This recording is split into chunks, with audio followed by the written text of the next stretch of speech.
उपन्यासकार आए, प्रेमचंद जैसे, इनका गोदान बहुत ही मशहूर रहा है गोदान। उसके बाद में हमारे यहाँ पर हजारी प्रसाद द्विवेदी आए, फिर उसके बाद में प्रेमचंद का गोदान के बाद में हमारे यहाँ पर बच्चन साहब आए, उनके कविताएं हैं। मैंने बहुत सारे सुमित्रा नंदन पर, बहुत सारे ऐसे हिंदी के साहित्यकार हैं जिन्होंने हिंदी में बहुत साहित्य का निर्माण किया है। आपने तो संविधान नाम सुना है, मैं आपको कैसे सवाल करूँ कि आपने कभी ये किताब पढ़ी है क्या? वो हो ही नहीं सकता।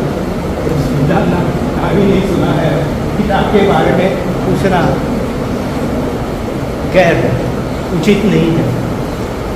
ज़रूर अगर हिंदी दिवस के बारे में आपको अगर कोई चाह है मन में, दिल में अगर तमन्ना है, दिल में अगर ख्वाहिश है कि हिंदी के बारे में कुछ तो हमें हमारे दिमाग में रहना चाहिए।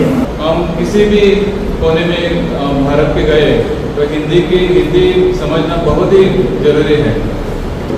आज हम देखते हैं कि हमारे गोवा में कोंकणी, मराठी और कन्नड़ा भी चलता है।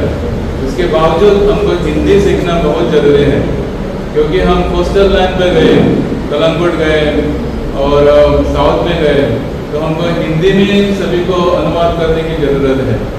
और मैं बहुत ही प्रसन्न हूँ कि हमारे स्कूल में हिंदी सब्जेक्ट पढ़ाता है, सभी को कंपलसरी सब्जेक्ट है, अनिवार्य है। दिवस की शुभकामनाएं। 14 सितंबर हिंदी दिवस हम सब लोग मनाते हैं, पूरे भारत भर में ये दिन मनाया जाता है, क्योंकि 14 सितंबर कल रविवार को आया था, इसलिए हम आज यहाँ पे हिंदी दिवस मनाने के लिए आए हैं। और इस कार्यक्रम का सबसे कठिन काम मुझे दिया गया है